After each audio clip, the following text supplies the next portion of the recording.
Buenas noches. Buenas noches a todos. En el nombre de la Escuela de Diseño de la Universidad Tecnológica Metropolitana y de las carreras de Diseño en Comunicación Visual y Diseño Industrial, les damos la bienvenida a la segunda charla del ciclo de Noches UX. En este momento me acompaña la profesora Paulina Petauschnik y mi nombre es Ruth Segovia. Así que les damos la más cordial bienvenida a la charla de Atomic Design System. Hola, bienvenidos. Vamos a dar inicio a esta segunda sesión de Noches UX. Estamos muy contentos con la presentación que tenemos hoy, con nuestra segunda invitada. Ella es Luz Riquelme. Luz es Product Designer en Evernote. Además es Figma Advocate en Chile. Bueno, ella se va a presentar seguramente mejor en su charla, pero quiero destacar que Luz es diseñadora de productos digitales, es creativa, ingeniosa y energética. Ha trabajado por más de 10 años construyendo productos digitales y su foco es crear soluciones de la más alta calidad que generen un impacto significativo en la vida de las personas. Así que con esta breve presentación, Luz, te damos el pase para que comience la charla. Bien. Muchas gracias, Cari, muchas gracias, Ruth. Feliz de estar acá, muchas gracias por la invitación también. Feliz también de compartir un poquito de mis conocimientos con toda la gente que quiera aprender. A todos les agradezco por estar acá hoy día y por participar de estas charlas. Estoy súper emocionada de poder compartir experiencias y conocimiento con ustedes. Como bien dijo Cari, yo les voy a presentar. Dame un segundito. Ya. ¿Alguien me confirma por fin que se vea la pantalla? ¿Se ve bien? Buenísimo. Bacán, muy bien. Entonces, como les decía Cari, mi nombre es Luz Riquelme. Yo trabajo como Product Designer en Evernote y además soy Community Advocate de Figma Chile. En esta charla quiero contarles un poco sobre mi experiencia con los sistemas de diseño, definiendo qué son, cuándo es necesario implementarlos, cuál es el objetivo principal de tener un sistema de diseño. Además, vamos a entender un poco cómo se construyen, cómo se estructuran y cómo se implementan los sistemas de diseño. La forma en que se usan, cómo van creciendo en el tiempo, y por último vamos a ver algunos ejemplos de sistemas de diseño que se están desarrollando actualmente. Como Community Advocate, yo apoyo a la comunidad Figma Chile, la cual promueve el aprendizaje de la herramienta basándose en el sentido de comunidad, donde todos comparten sus conocimientos y se alientan a aprender más sobre la herramienta. Y les quiero contar un poquito de qué es Friends of Figma Chile. Es una comunidad para todos, todas y todes, los Figma lovers de Chile y el mundo. Somos 6 voluntarios comprometidos con hacer encuentros, charlas y debates sobre la herramienta Figma, el diseño de la experiencia y la interacción. Y obviamente queremos que todos sean parte de la comunidad porque así crecemos más y aprendemos más de diseño. Somos 6 voluntarios comprometidísimos con hacer encuentros, charlas y debates, un poco lo que les contaba recién. Y los invito a que nos sigan en FOF-Chile. Se pueden unir al Slack, tenemos redes sociales y todo. Y también compartirle un poco es que tenemos varios eventos. El Figma sí acepto, migrando a Figma y se marchó el barco, lo llamo Figma, el efecto Figma y mi charla anterior, Figma Atomic Playground, para que las puedan ver, están en YouTube y todo eso. Antes que todo, antes de entrar de lleno en lo que es el sistema de diseño, quiero contarles un poco de qué es lo que es Figma, ¿ya? Figma es una herramienta colaborativa que ofrece todo lo necesario para diseñar un proyecto. Es ideal para crear interfaces de usuario, para web, para móvil. También permite crear prototipos, inspeccionar el código. En el fondo uno puede hacer el traspaso a los desarrolladores súper efectivamente Incluso se puede, no sé, ilustrar, animar y muchas cosas más. La Figma es una herramienta muy práctica a la hora de crear sistemas de diseño, ya que tiene librerías compartidas basadas en componentes y variantes. Y todo esto está conectado y sincronizado automáticamente, con lo que hace que todos los diseños se mantengan siempre actualizados. Además, Figma está 100% basado en el navegador. Para poder utilizar la herramienta, obviamente hay que registrarse, y también se puede descargar, es compatible con Windows y con Mac. Pero lo más potente que tiene Figma es que permite que varias personas puedan colaborar dentro del mismo proyecto simultáneamente y a tiempo real. Dicho eso, ¿qué es un sistema de diseño? Un sistema de diseño es un lenguaje con el cual se construyen experiencias simples y coherentes a través de un conjunto de elementos y componentes reutilizables, que se unen bajo directrices claras para poder llevar en el fondo a cabo la construcción de cualquier software o aplicación. Gracias a eso los equipos tienen acceso a una colección de recursos acompañados de la información necesaria y detallada de cómo utilizar cada parte de este sistema o de este diseño. Un sistema de diseño hace que el trabajo sea obviamente mucho más eficiente y aporta consistencia, aporta homogeneidad, coherencia a la identidad visual de la empresa. Y sirve para que todo lo que construimos se mantenga fiel a nuestros principios. Es decir, para que no haya incoherencias en materia de diseño, en la estructura del producto, ya que se entregan en el fondo todos los recursos y las normas que están sujetas a cada parte de este sistema. La necesidad de los sistemas de diseño va un poco de la mano y relacionado con la necesidad de escalar un producto, de escalar el equipo. Entonces, es por esto que el objetivo principal que tiene el sistema de diseño, o un sistema de diseño, es educar sobre cómo va creciendo, sobre cómo va evolucionando dentro de una empresa. De esta forma, va a aportar la consistencia y la calidad en la experiencia de usuario que necesitamos para poder mantener esta escalabilidad. Y obviamente, al final del día, genera eficiencia, genera orden, es un proceso, o sea, define los procesos estándar para que el diseño y desarrollo sea más centrado en el usuario. Vale destacar que los sistemas de diseño, obviamente, no son un organismo fijo, sino que están todo el tiempo creciendo en cada propuesta que uno hace, en cada parte que uno va creando nuevas, esto va creciendo y se va complementando. Ahí si van teniendo preguntitas, las pueden ir dejando en el chat, y al final vamos a tener un ratito para contestar dudas, para ir conversando. ¿Ya? Entonces, ¿cuáles son los beneficios de tener un sistema de diseño? En términos prácticos, el sistema de diseño sintetiza todos los principios estructurales de un buen diseño y unifica la experiencia de usuario a través de los distintos puntos de contacto que pueden tener, por ejemplo, la web, la app, o a través de una publicación en redes sociales. Entonces, toma todos los elementos que tenemos construidos actualmente y los organiza de una manera comprensible, y que de esta forma los equipos puedan construir productos mucho más unificados y que sean coherentes en todas las plataformas. Aquí, como se ve en el ejemplo, tengo todas las piezas de Lego lanzadas a un lado, el sistema de diseño viene, las organiza y salen productos mucho más organizados. Entonces, el sistema de diseño proporciona una biblioteca compartida de componentes y pautas reutilizables, por lo que la construcción del producto se vuelve mucho más rápida, lo que hace que ganemos tiempo, y de esa forma podemos invertir tiempo en otras áreas. Por ejemplo, se puede invertir tiempo en comprender más a los usuarios, en entender sus necesidades, nos queda más tiempo para la exploración, ya que no necesitamos estar reinventando la rueda, etc. Y aquí es donde hacemos en el fondo el vínculo con el diseño atómico, en la estructura. La estructura más usada para organizar sistemas de diseño es el diseño atómico, el cual sirve como jerarquía a nivel de organización. Ayuda a ordenar la interfaz de una manera orgánica.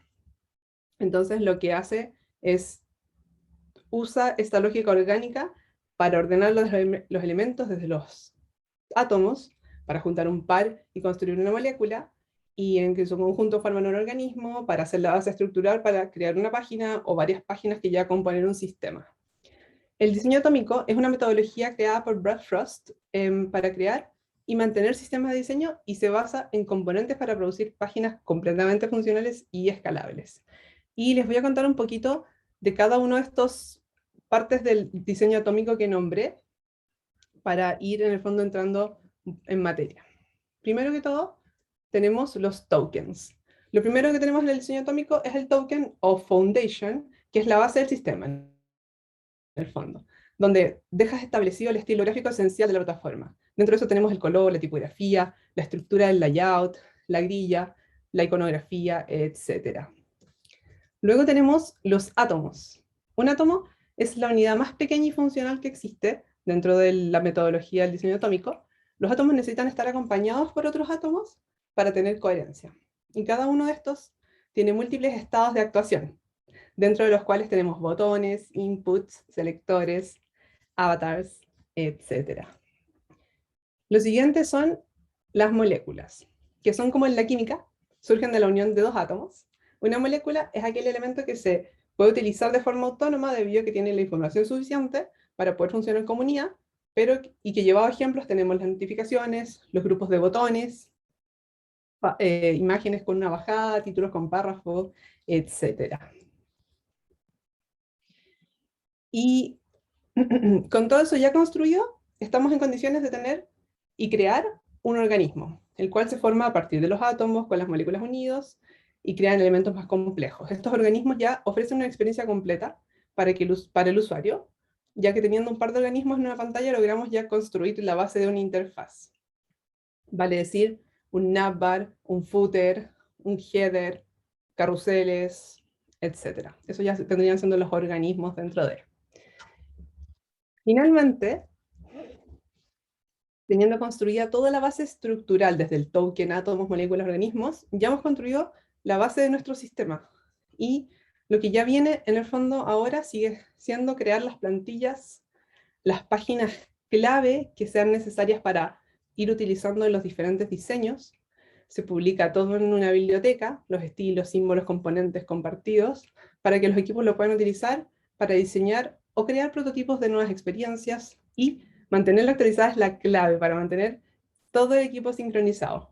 Yo sé que es trabajo, es pesado, pero es súper importante mantener las librerías actualizadas y tenerlas al día para que el equipo en el fondo se mantenga actualizado y informado. Finalmente, lo último que quiero destacar respecto a esto es que la importancia del documentar, por eso lo puse aquí en la listita, de ir documentando lo que tenemos, en el fondo, tener una documentación de dónde están nuestros componentes, de cómo se unen, dónde están nuestras moléculas, y como toda la estructura del sistema es clave para tener esos lineamientos que estábamos hablando al principio, porque no serviría de nada tener la librería y que nadie la sepa usar, ¿cierto?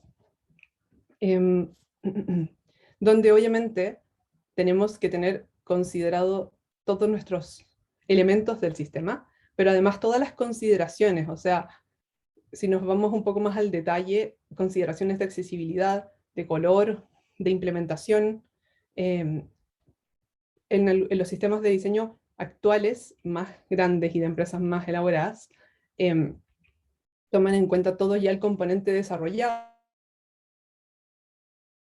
se implementa, cómo es el detalle de cada parte, y todo eso en el fondo es parte de nuestro sistema de diseño. Acá les voy a dejar unos ejemplos de algunos sistemas de diseño que son mis favoritos. El de Atlassian, que me encanta porque creo que es muy completo, súper detallado. Ahora, también tenemos que considerar que Atlassian es una empresa grande, donde tienen probablemente un equipo que mantiene el sistema de diseño. Lo mismo con IBM, el Design Language de IBM. También es un sistema de diseño de mis favoritos porque es súper detallado y tiene todas las consideraciones con todos los componentes visuales y de código que tú necesitas a la hora de implementar un diseño. También les dejo en esta misma lámina algunos links a otros sistemas de diseño. El Spectrum de Adobe, el de Material, el de Atlassian mismo, el de Airbnb está, el de MailChimp, Shopify también tiene su sistema de diseño, y también dejé algunos links de referencia, donde está la metodología de bradfrost.com, y algunas páginas donde pueden encontrar bastante información de sistemas de diseño, que a mí me han servido mucho, y por eso se las quiero compartir: uxdesign.cc, uxpin.com, medium.musli, Design System Repo y Design System Checklist. Y ahora sí que sí, a las preguntas. No sé, ahí las chicas si me pueden apoyar un poco con las preguntas. Yo sé que estamos a buen tiempo, pero también la conversación sea súper larga cuando hay muchas preguntas. Nicolás Loyola levantó la mano, así que si quieres encender tu micrófono y tu cámara. Hola, aquí estoy. ¿Se me ve, cierto? Sí, aquí estoy. Sí. Hola, Luz. Hola. Mi pregunta es que básicamente no me quedó muy en claro lo de la diapositiva anterior, que no entiendo que en definitiva qué es y para qué sirve esto. Todos estos links que dejaste son como frameworks. Claro, estos son, mira, a ver, yo dejé dos imágenes de los sistemas de diseño que son mis favoritos, pero hay muchas empresas que tienen sus sistemas de diseño públicos. En el fondo, los publican esta documentación que yo estaba mencionando antes, la publican en sitios web para toda la gente, a las que ustedes pueden acceder de referencia. Entre esos está el de Adobe, el de Material, el de Airbnb, MailChimp, Shopify, todos ellos tienen sus sistemas de diseño y son navegables, entonces puedes ir por todos los componentes revisando y cómo funcionan y explican todos los detalles de accesibilidad y todo eso. Así que por eso los puse en el fondo para que también todos los podamos tener de referencia. ¿Se entiende? Claro, sí, eso significa, a fin de cuentas, eso significa que, por ejemplo, si, no sé, pucha, mencionaste uno que justo me está tapando un globito de texto. Ah, el de Airbnb. Si, por El ejemplo, Airbnb. si yo tomo el sistema de Airbnb, lo puedo utilizar para desarrollar una página web, por ejemplo, estaría Claro, utilizando los elementos con los mismos colores, tipografía, jerarquía. ¿Eso es en definitiva?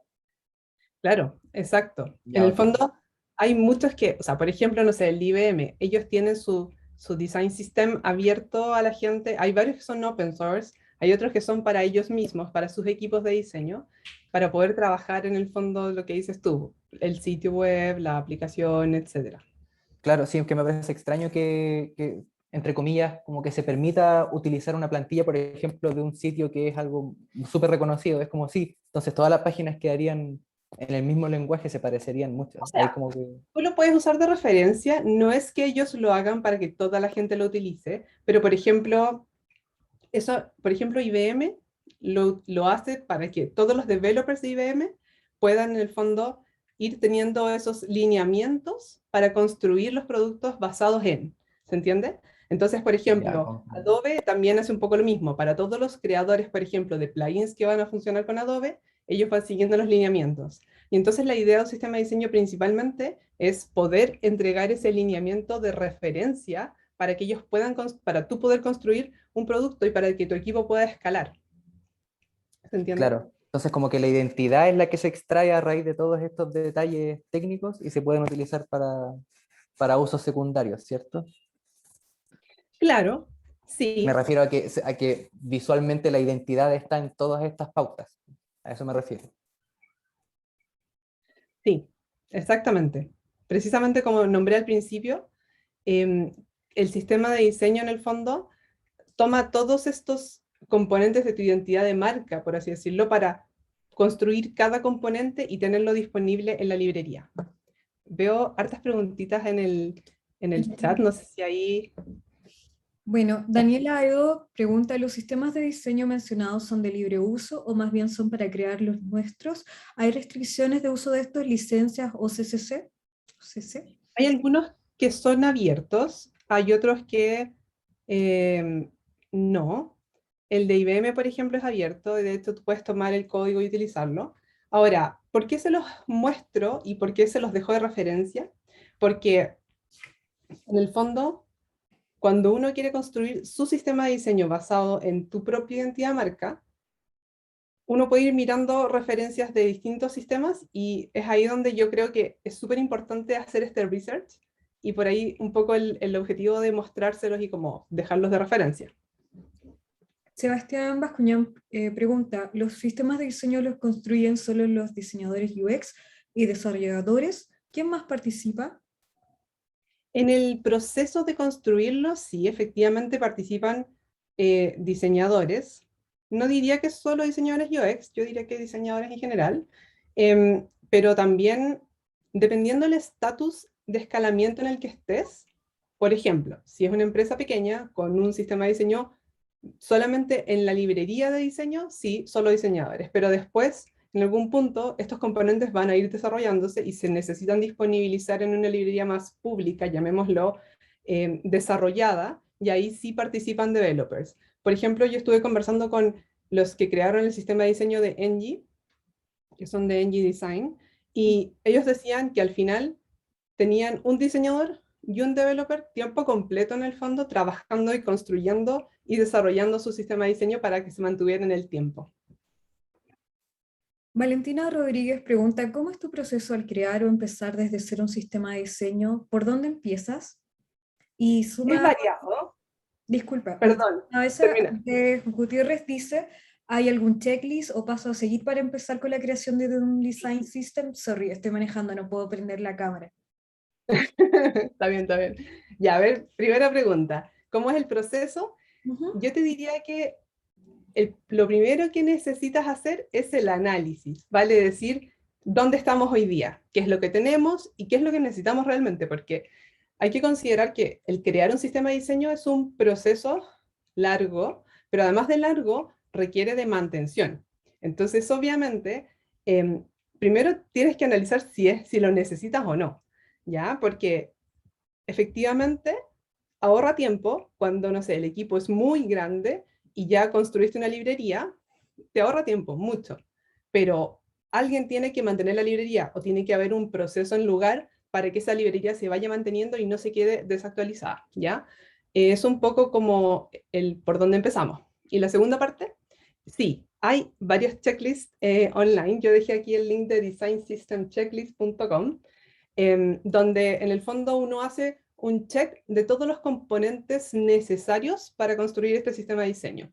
Entonces, realmente yo te diría que uno siempre parte como desde el diseño de la estructura base, de decir, mira, sabes que tenemos todos estos componentes, tener la librería compartida, y luego como que en el camino se van desarrollando los componentes y después en el siguiente paso, de nuevo, porque también necesita mantención, también necesita apoyo de desarrollo, el tener esos componentes ya desarrollados disponibilizados. Ese sería el siguiente paso.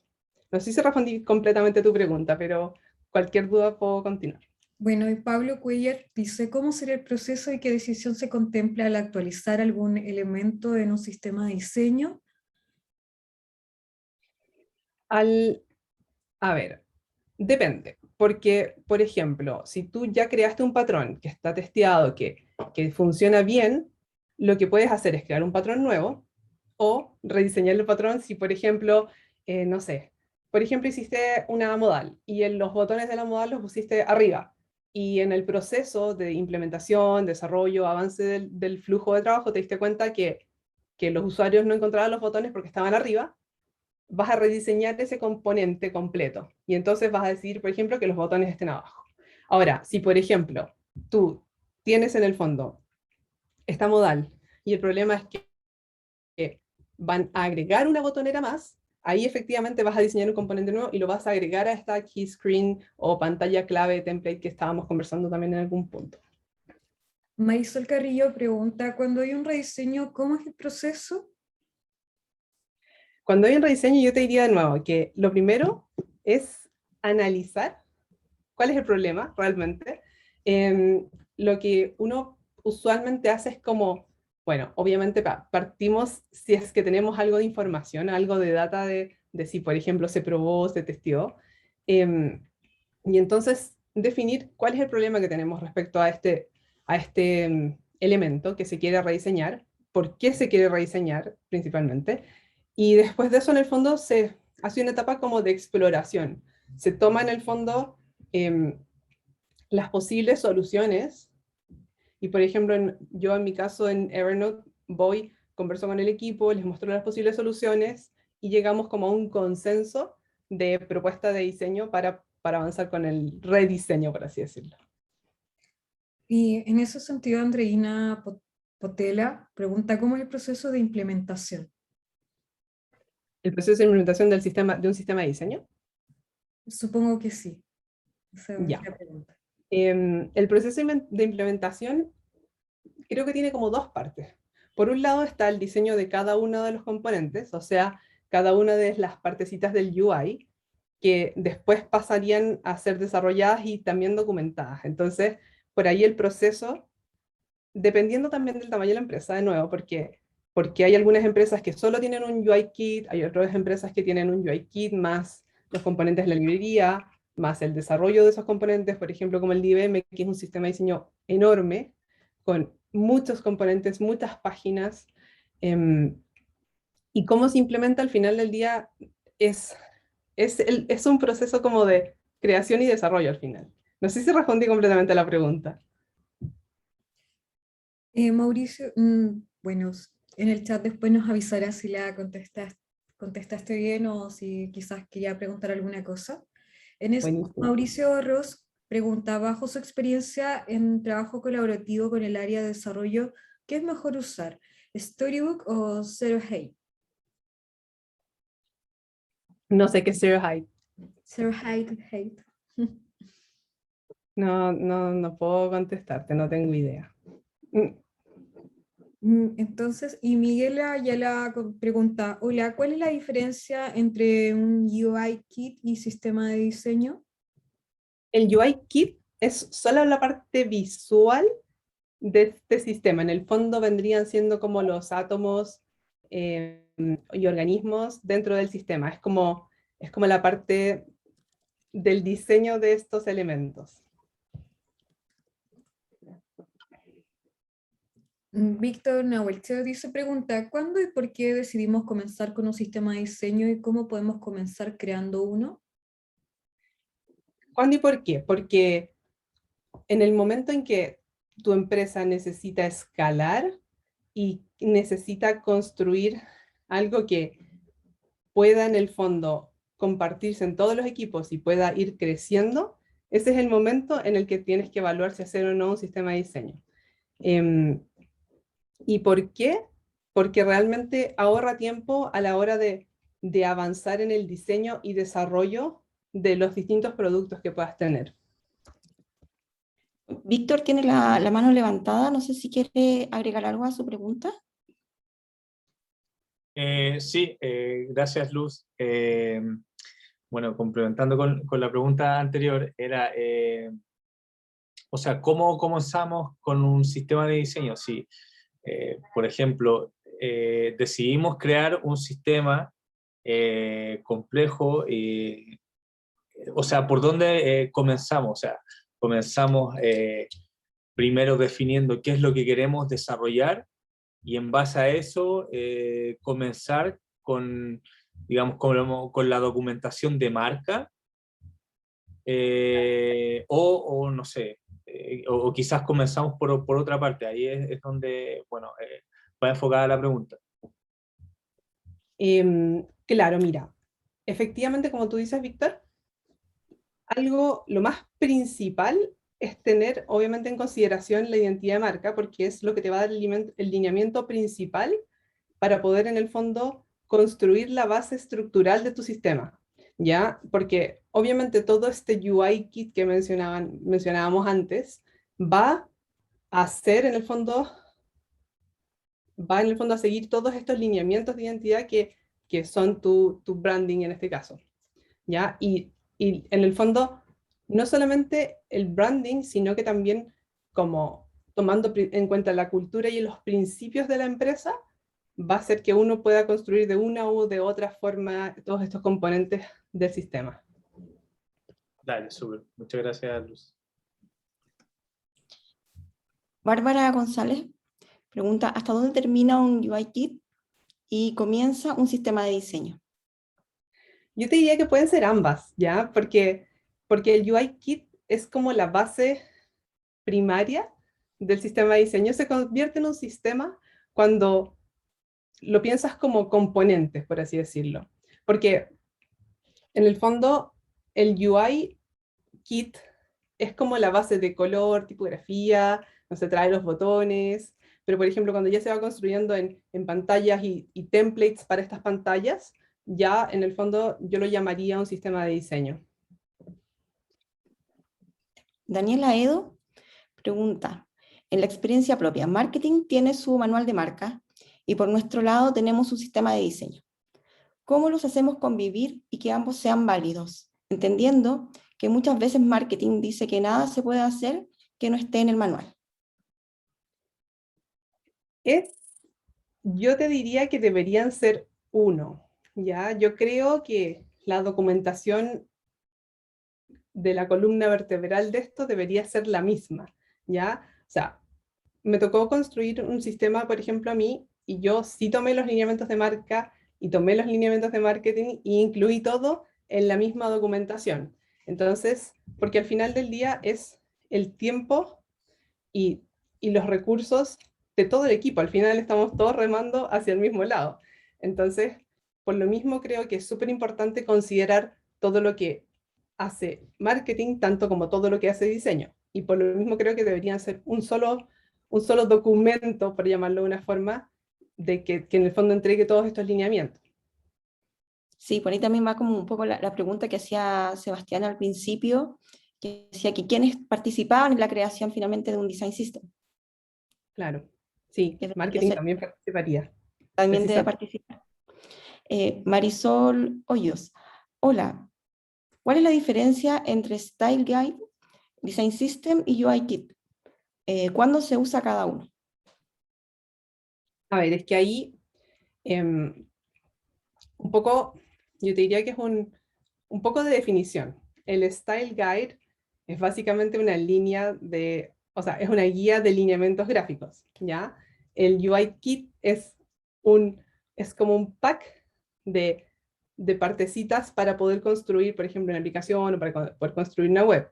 Y el Design System es todo el completo que incluye tu UI Kit, que incluye tu línea de diseño, perdón, el Style Guide. Entonces, en el fondo, es como el que lo engloba todo. Eso. Valentina Campos dice, hola, me llamo Valentina, soy nueva en esto, soy estudiante de primer año de diseño de comunicación visual. ¿Cómo puedo especializarme en esta área siendo estudiante visual? Me gustaría aprender UX, UI. ¿Qué consejo me podrías dar para empezar? Para empezar, a ver, en Chile yo te diría que no demasiados cursos de UX UI, pero yo te diría que tomando algunos cursos y poniéndolo en práctica, porque los cursos te hacen hacer práctica, o sea, en el fondo construir tu proyecto, ir en el fondo armando tu portafolio y todo eso. En el fondo creo que partiendo por ahí, haciendo un curso para ir entendiendo un poco el mundo, creo que es el primer paso.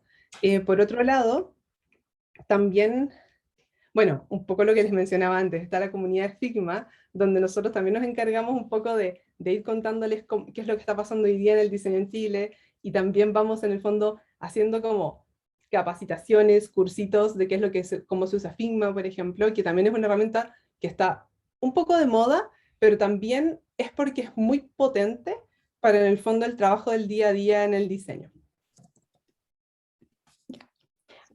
Oriana Vargas, hola. ¿Qué herramientas recomiendas para documentar el sistema de diseño?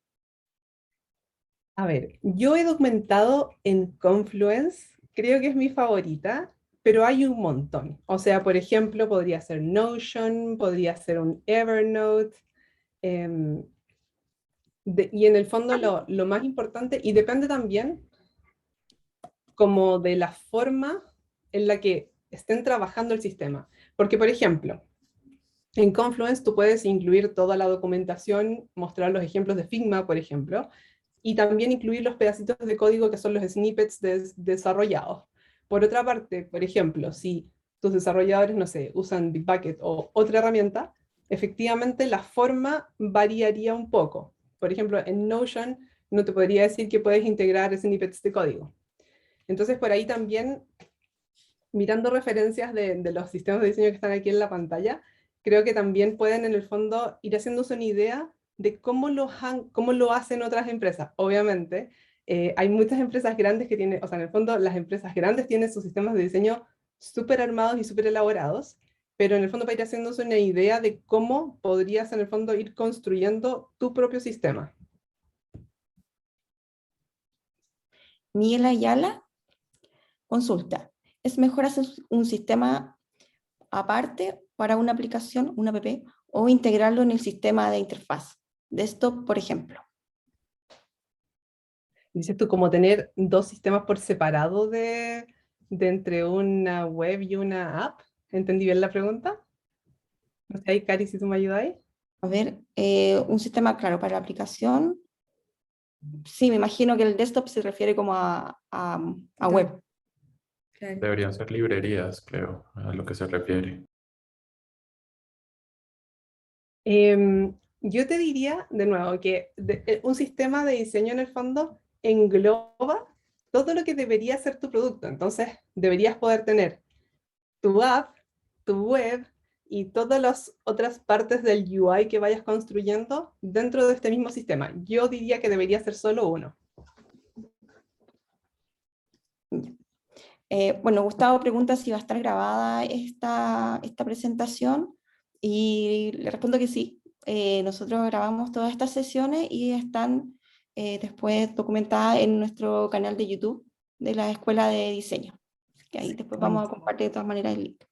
Acabo de hecho compartir el link para que todos puedan después visualizar esta charla y las otras que hemos realizado. De hecho, hoy en la mañana también tuvimos una charla sobre UX para que la puedan mirar después. Sebastián Bascuñán, ¿tengo que saber programar para diseñar un sistema de diseño o UI kit? No, no tienes que saber programar si tienes un equipo de desarrollo que te pueda apoyar. Porque al final también es un trabajo conjunto.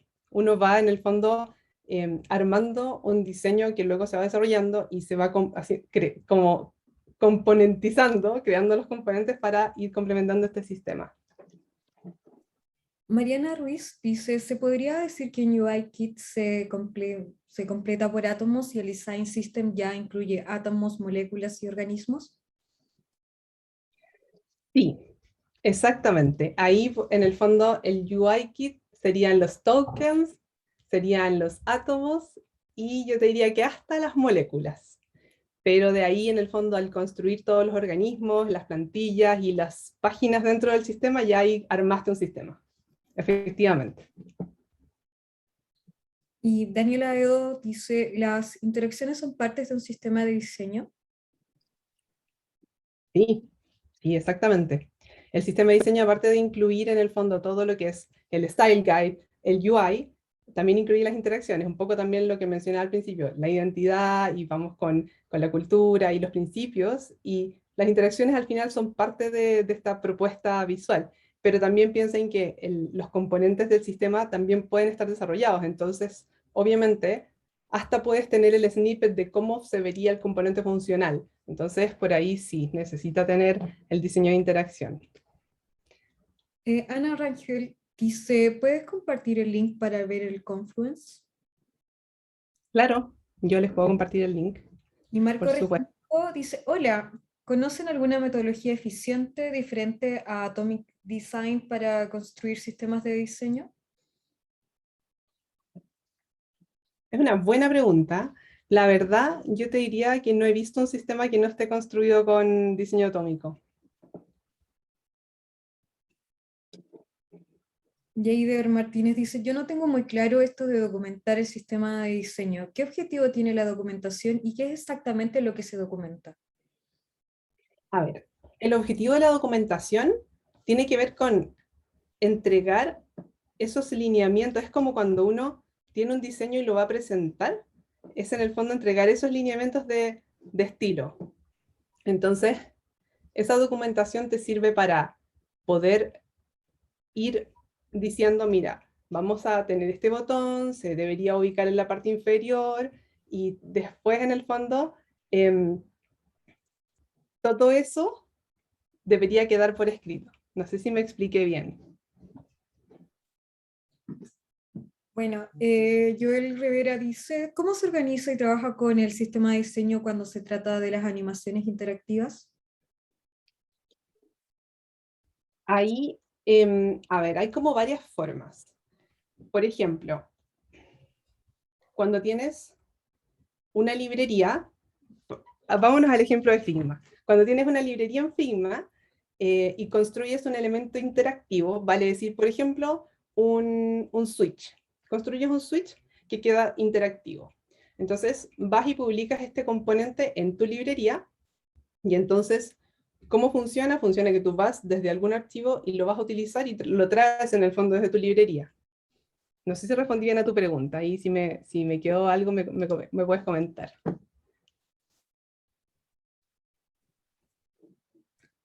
Bueno, Yo les quería mostrar un poquito de qué es lo que, de cómo en el fondo hacer el paso a paso en Figma. No sé si les tinca hacer este mini playground en este momento. Y podemos ir obviamente respondiendo dudas y preguntas en el on en the el go. chat contestan todos Sí, que sí, me rotundo interesa, sí. sí, súper. ¿Sí? Ya, feliz. Vamos. Entonces, voy a compartir pantalla de nuevo. Aquí. Estamos en... Espérame, déjame sacar las camaritas. En Figma. Entonces, tenemos el canvas vacío, ¿ya? Ahí también vayan haciéndome las preguntas y podemos ir conversando de todo esto. ¿Cómo partimos? Partimos desde cero. Un elemento básico. Tenemos las herramientas a la izquierda arriba, el puntero, tenemos el escalar, los frames que funcionan igual que los artboards en Illustrator, los elementos vectoriales, plumas, texto, manito para moverse y comentarios.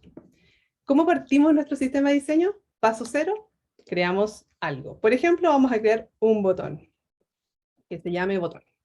Ahora, yo soy fanática del auto layout, así que utilizo el auto layout normalmente. El auto layout es una funcionalidad de Figma que hace que puedas tener plantillas y páginas responsivas. Y ahí me salté directo a Figma porque creo que es una de las funcionalidades súper prácticas y necesarias a la hora de construir sistemas de diseño. ¿Alguien me iba a preguntar algo? ¿No? Ok. Entonces, lo primero que hago es, yo por lo menos, en mi caso, aplico auto layout, agregar auto layout. ¿Para qué? Para tener ya un elemento base. Voy a aplicarle color de fondo, en este caso puede ser rojo, y el texto va a ser blanco. Y vamos a agregar un borde para que se vea más botonizado. ¿Ya? Y aquí es donde viene la parte interesante. Lo voy a convertir en un componente.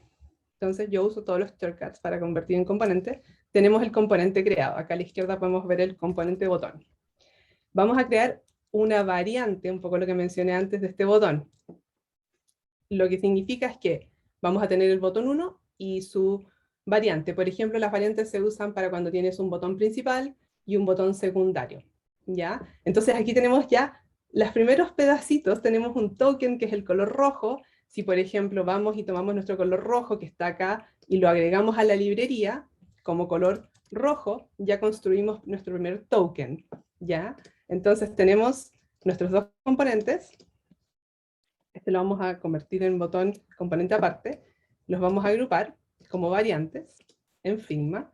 A este le vamos a dar una pequeña diferencia que va a ser que en vez de tener el relleno rojo, va a tener el borde rojo. Entonces vamos a quitar el relleno, vamos a ponerle borde rojo. Y el texto puede ser un gris oscuro. Entonces ya tenemos nuestros dos botones, la base estructural de nuestro sistema. ¿Qué más? Después podemos ir tomando este botón y tener en el fondo construido el botón, por ejemplo, primario. Vamos a agregarle true y acá false. Y teniendo nuestro botón, ya tenemos un pequeño componente del UI. ¿qué hacen las variantes? Que tú puedas tener este grupo de botones y utilizarlo. Entonces, por ejemplo, vamos a crear un botón principal de acción principal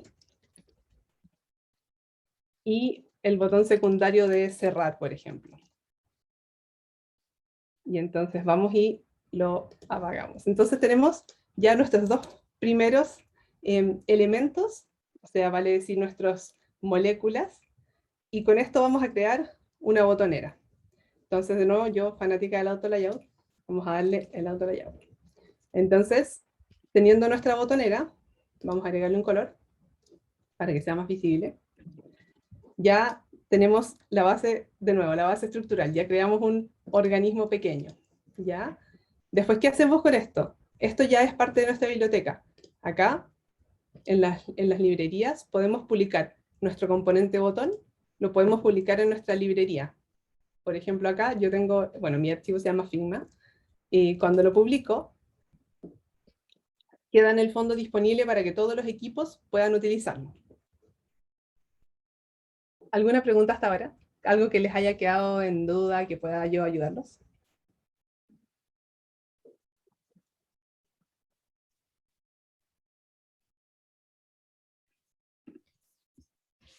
Joel Rivera pregunta, ¿recomiendas hacer todo el diseño UI completo a base de auto y layout? Sí, 1000%. ¿Por qué? Porque, por ejemplo, hagamos un ejemplo más completo. Acá, yo esto lo construí con auto layout. Entonces, por ejemplo, si quiero hacer que sea responsivo, y por ejemplo, lo voy a agregar a una pantalla, y lo pongo acá, podemos hacer en el fondo que esto se adapte a nuestra pantalla súper fácilmente. Entonces, por ejemplo, acá si yo achico los botones, o achico la botonera, quedaría responsivo, y así aplica para todos los elementos. Entonces, por ejemplo, si hacemos, no sé, un rectángulo, y hacemos una bajada, imagínense que es una imagen con su texto, y hacemos estos dos en auto layout, y le agregamos esta otra partecita en auto layout,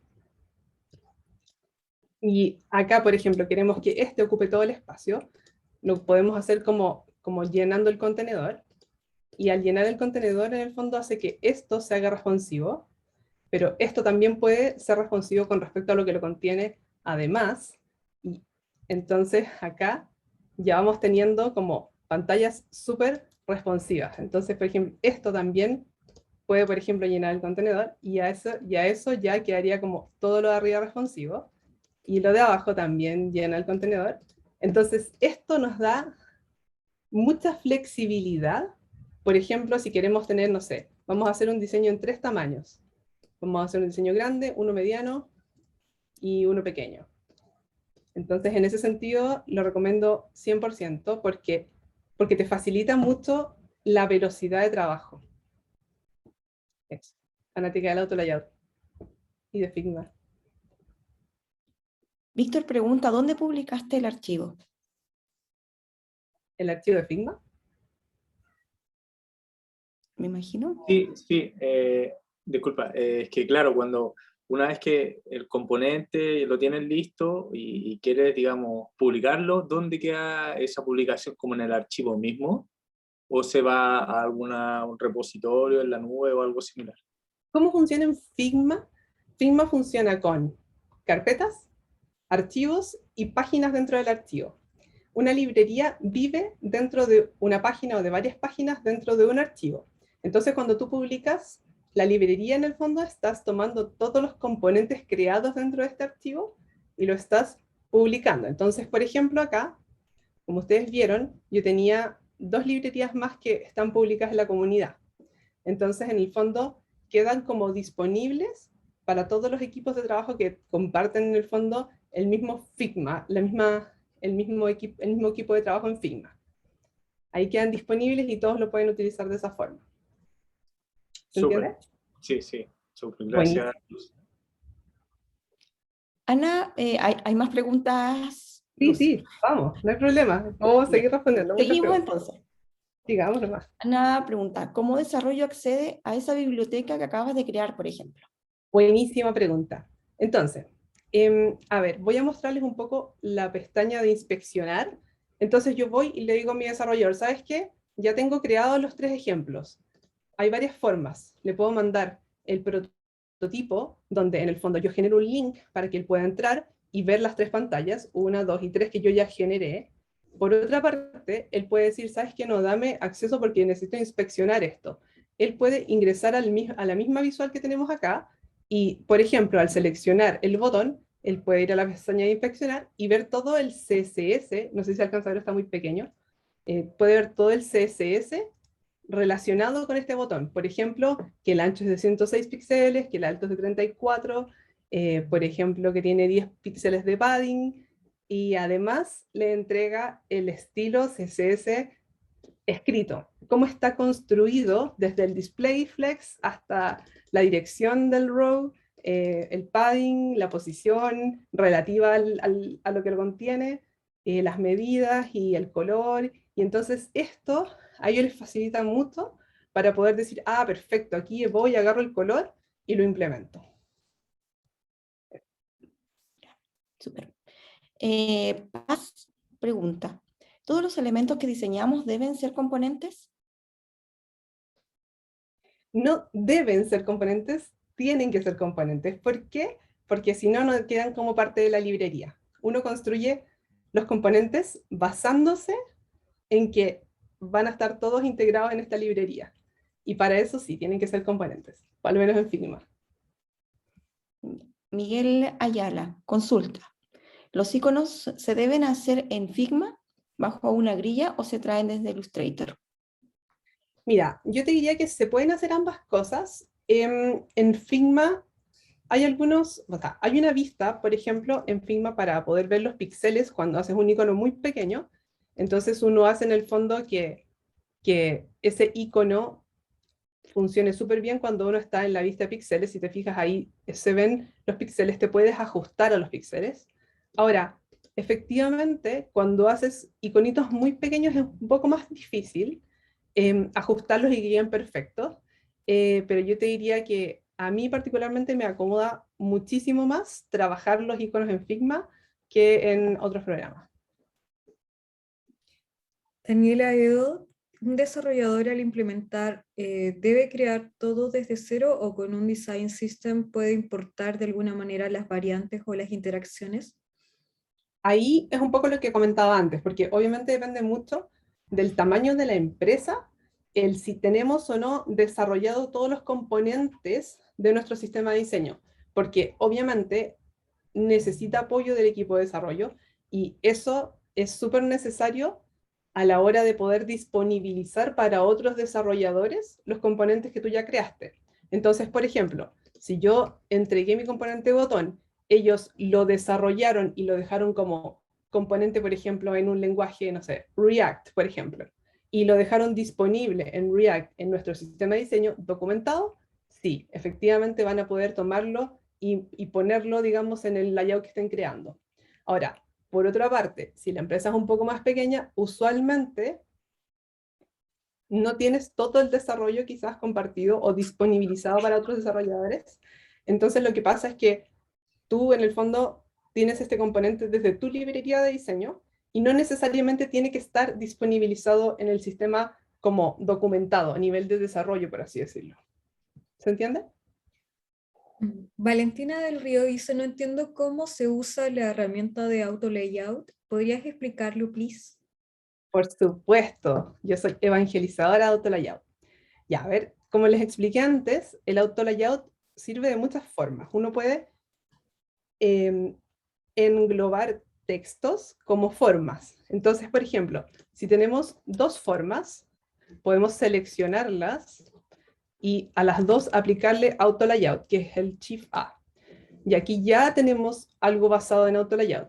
¿Cuáles son las propiedades que tiene el auto layout? Tiene varias formas. Tiene padding, que es lo que se ve acá a la derecha. Por ejemplo, si le damos 10 de padding, se va a generar un borde alrededor. El padding es lo que está del elemento hacia adentro. Tenemos espacio entre los elementos, que sería el gutter. En el fondo, si uno reduce el espacio, va a quedar más junto. Tenemos dirección del auto layout, puede ser horizontal o vertical. Además de eso, tenemos ubicación de los elementos dentro del layout. Se llama auto layout porque tiene todo incluido en el mismo grupito. Entonces, por ejemplo, si tenemos estos elementos, si tenemos un ancho fijo y un alto fijo, y queremos posicionar los elementos en el centro, también en el fondo está esta herramienta a la derecha. Además de eso, el auto layout tiene propiedades de resizing o de tamaño. Por ejemplo, podemos hacer que el layout abrace el contenido o tenga ancho fijo. Si, por ejemplo, abraza el contenido, va a regirse por el tamaño de los elementos que tenga dentro. Por otra parte, en lo opuesto, podemos hacer que estos elementos se adapten, haciendo que rellenen el contenedor al elemento que está detrás, que le vamos a poner un fondo para que se vea.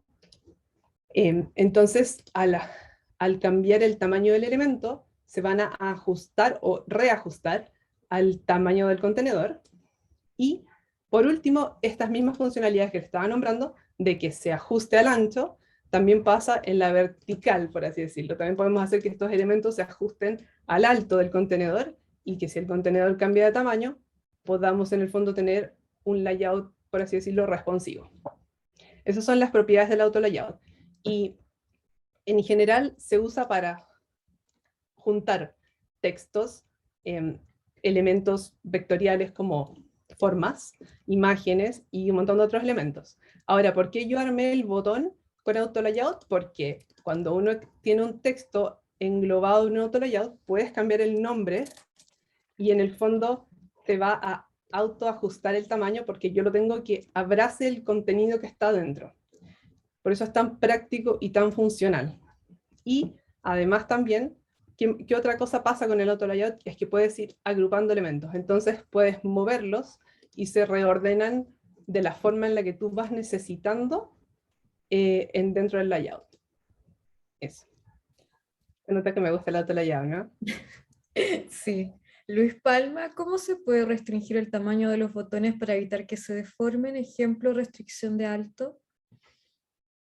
Lo mismo que estábamos conversando recién. Podemos hacer que, en este caso, el auto layout abrace el contenido o que tenga alto fijo.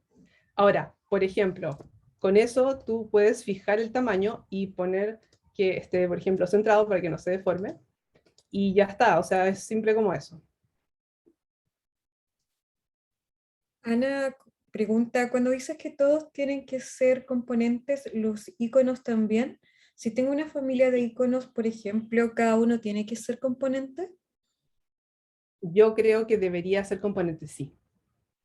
Porque así también tú lo puedes ir utilizando. Imagínate que en algún momento necesitas actualizar tu familia de iconos. Entonces, si lo tuviste como componente, los vas a actualizar en la librería principal y de ahí se van a poder actualizar todos los diseños que estén utilizando ese componente. Miguel Ayala recomienda hacer formatos como, por ejemplo, basándome en bootstraps, inputs, regular, large, small, o dejarlo solo un tamaño estándar. A ver, ahí el framework Bootstrap, en el fondo lo que te entrega, a ver, Bootstrap está hecho para que un developer que no tiene un diseñador pueda tomar este framework y utilizarlo y construir una plataforma sin necesidad, entre comillas, de un diseñador, ¿ya? Lo que pasa ahí es que, obviamente, como es tan utilizado como framework o está masificado como framework, es que nuestros diseños también se basan un poco como en la misma estructura mental, por así decirlo. Por ejemplo, en las 12 columnas del layout, ¿ya? Ahora, ¿qué pasa? Efectivamente, Bootstrap tiene una buena documentación y una buena forma de representar los componentes dentro de un sistema. Entonces, si ustedes van a la documentación de Bootstrap, que es getbootstrap.com, creo, van a poder en el fondo encontrar como estos pedacitos de UI, pero en el fondo piénsenlo como una forma de estructurar más que el diseño mismo de, ¿ya?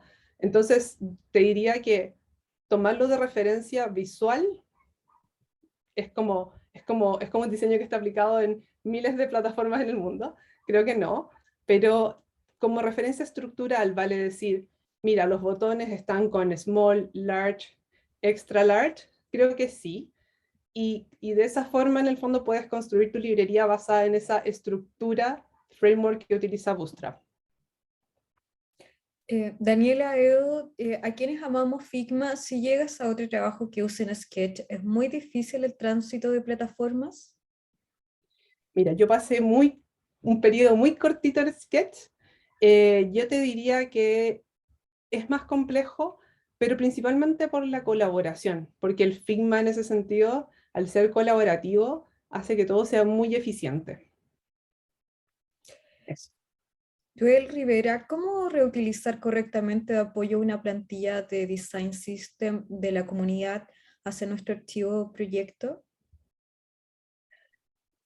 A ver, hay efectivamente la comunidad Figma, y se las voy a mostrar muy rapidito, tiene muchos elementos visuales disponibles, por ejemplo, como en la parte del UI.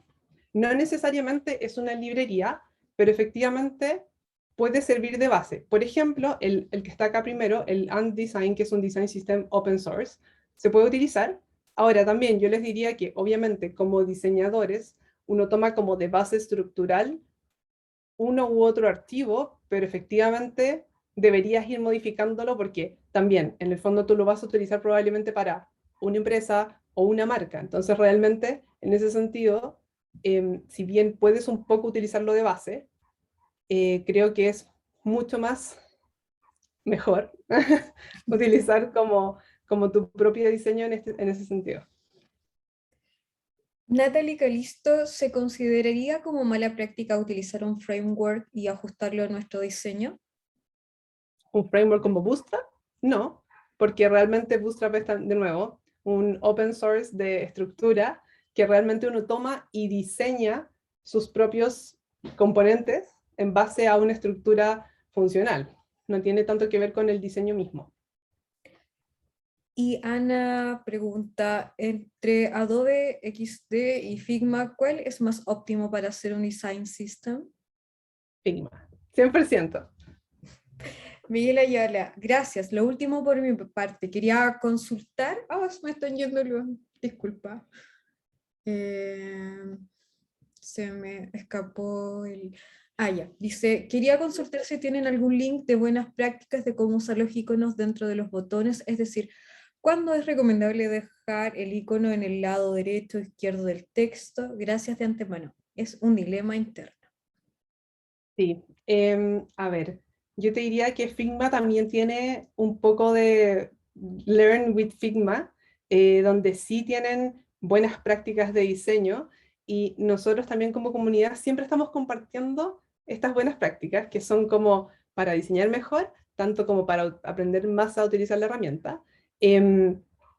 La página es algo así como Figma Learning o Figma Learn Design, y ahí sí hay muchos tips muy buenos para esto, para tu pregunta específica sobre los iconos. Joel Rivera dice, ¿recomiendas que el contenedor de todo el diseño web o app sea auto layout o hay elementos que necesitan ser mejor independientes? Depende. Yo te diría que en general, por ejemplo, cuando uno quiere utilizar fondos dentro de un diseño, a veces es un poco más efectivo y más fácil tenerlo dentro de un frame y el auto layout dentro del frame. Ahora, yo te diría que en general se puede hacer todo con el auto layout. O sea, si lo haces con paciencia, probablemente vas a poder hacer todo lo que te propongas con el auto layout. Mauricio Leiva dice, hola Luz, ¿recomiendas comenzar a aplicar el naming de clases ya desde Figma usando Atomic Design en componentes y layers? Sí, creo que es una buena práctica, porque también le facilitas un poco el trabajo al desarrollador después. Bueno, yo creo que, no sé, Karina, más preguntas o... Ya Bueno, estamos. Jonathan Zamora pregunta, hola, ¿en qué momento cabe usar el auto layout y cuándo se puede dejarlo como elementos agrupados? ¿Ejemplos? Estoy pensando en algún ejemplo de elementos agrupados que no sean con auto layout. Yo te diría que el auto layout es una forma de agrupar. Entonces, en general, si necesitas un grupo, creo que funciona para todo. Y lo reemplazaría en el fondo. Natalie Calisto, y yo creo que ya esta sería como la última pregunta. Dice, hola, he leído de la construcción de elementos en base a 4 u 8 píxeles. ¿A qué se refiere y cómo se hace? A ver, por ejemplo, el Design System de IBM está basado en la grilla de 8 píxeles. ¿Qué significa eso? El 8 píxeles es el mínimo elemento en tamaño que puedes tener dentro del sistema. Entonces, por ejemplo, bueno, Figma por defecto trae, se llama Notch en Figma, se lo voy a escribir. Así, Notch. En Figma trae por defecto un notch de 10. Entonces, por ejemplo, cuando uno mueve un elemento de una posición a otra, usando la flecha se mueve de a 1 píxel, pero si utilizas Shift y lo mueves, se mueve de a 10 píxeles. Eso se llama notch. Es lo mismo que estamos conversando sobre o sea, ¿por qué lo menciono? Porque cuando uno tiene un sistema y, por ejemplo, quieres basar tu grilla en 8 píxeles, que en el fondo construyes una grilla de 8 píxeles en todas las direcciones para utilizarlo, por ejemplo, en el espaciado. Entonces, ¿qué en términos prácticos sería, por ejemplo, que tengamos 2 elementos y si nuestra grilla está construida de 8 píxeles, en el fondo, por ejemplo, podríamos tener estos elementos separados por 8 píxeles. Y si, por ejemplo, queremos separarlos más, la siguiente separación sería 16. Entonces, en el fondo es un múltiplo de esa grilla de 8 píxeles. Y no sé si lo expliqué muy bien porque necesitaríamos un poco más de metodología para explicarlo, pero en términos prácticos es eso. Y uno puede cambiarlo en Figma porque, y ¿cómo lo cambias en Figma? Lo cambias en el notch. Eso. Bueno,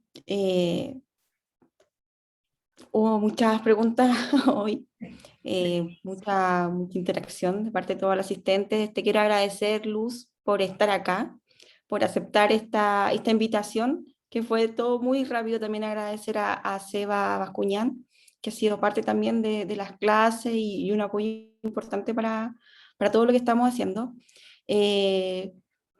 Dejarlos súper invitados, como tú lo has hecho, Luz, a la comunidad de Figma. Por ahí Iliana dejó, o sea, también dejó unos links.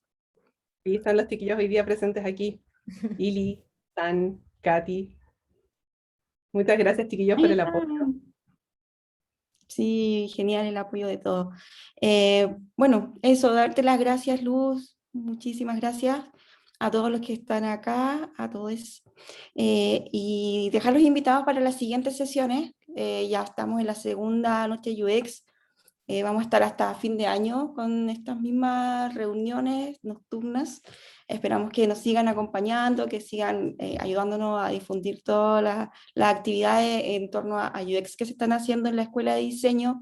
Como bien decía Ruth, en la mañana tuvimos otra actividad, vienen otras iniciativas también.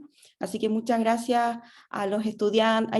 He visto estudiantes, hay docentes, está ahí la Alejandra Roblete, muy amada, titulados, y gente también de fuera de la escuela que quiso estar acá hoy día con nosotros. Así que muchas gracias a todos.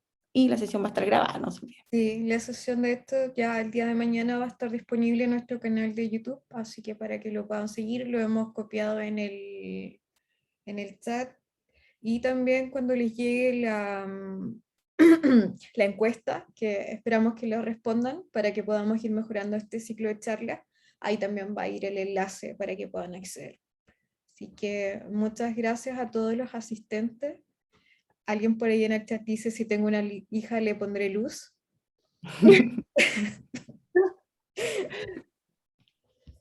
Bueno, No, te pasaste, Luz, así lo manejas todo. Brutal. no, muchas gracias a ustedes. En verdad, feliz hubiera seguido contestando preguntas porque creo que es algo que uno no se detiene a conversar. Por eso traté de dejar como harto espacio para las preguntas, porque yo sé que hay demasiadas dudas. La gente de verdad necesita demasiado conversar todos estos temas. Así que nada, Perfecto. feliz de compartir. Muchas Lo gracias. dejamos hasta acá. Muchas gracias. Nos vemos. Gracias. Chao, buenas noches. Chao, chao. Chao, gracias por todo. Chao, gracias.